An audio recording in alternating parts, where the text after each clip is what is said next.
kingdom, covered by dark, heavy clouds that carried a millennium's amount of rain, along with the loudest thunders, the strongest bolts of lightning stretched across the dim sky.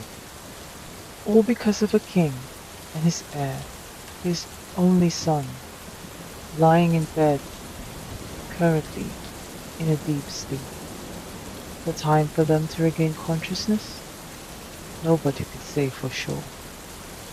All the members of the court could do was to bargain with the ancient gods to spare one of them.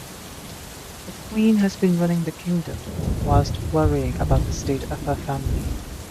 She knew she was close to losing sanity, but she would remind herself to hold on to it a bit longer.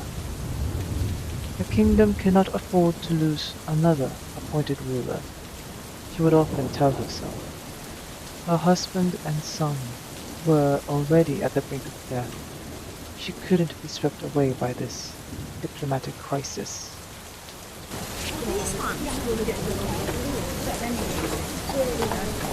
It was in the middle of the day, springtime to be exact, and it has rained continuously for weeks. People lost track of time because they've been submerged in wet weather for the longest time.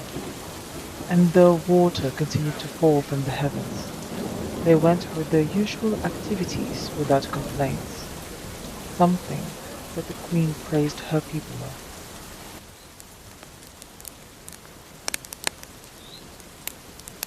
She now sat beside her almost lifeless husband, holding his hand at his side.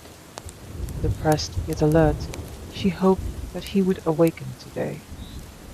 It has been her wish, since he and their son were trapped in an endless cycle of sleep, and she held on to this almost unrealistic wish, not because of his duties, but because she missed her husband too much already. He was her rock, her guide, the person who complemented everything about her. His protection and love allowed her to reveal her strengths and weaknesses without shame. Is it too much?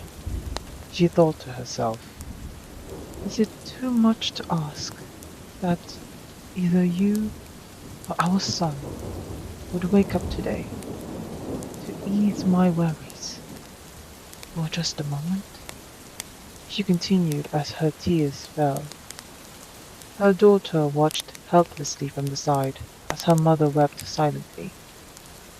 The princess walked towards the queen, her hands folded in front of her. She reached out to her mother's shoulders, giving them a light squeeze, an assurance that she wasn't alone. The queen held her daughter's hand, not letting go of her husband's. She didn't remove her stare from him. She even tried not to blink. After a moment of silence, the king coughed. His cough persisted as he continued to gain consciousness. The queen's eyes widened. "Your Majesty?" she called out to him.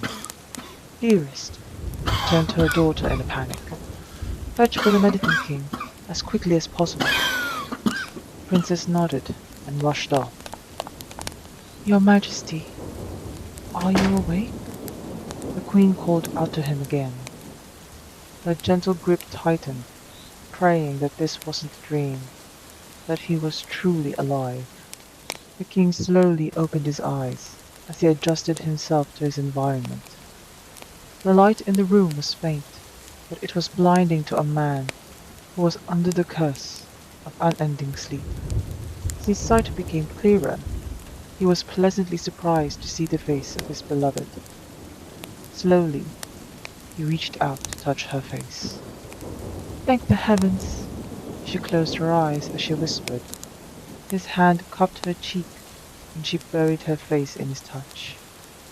"Thank the heavens, you're awake!" She sniffled as tears of joy ran down her cheeks.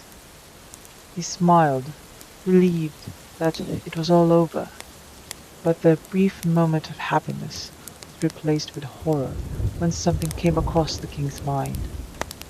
Their son. Where's our son? he asked his wife, eyes widened.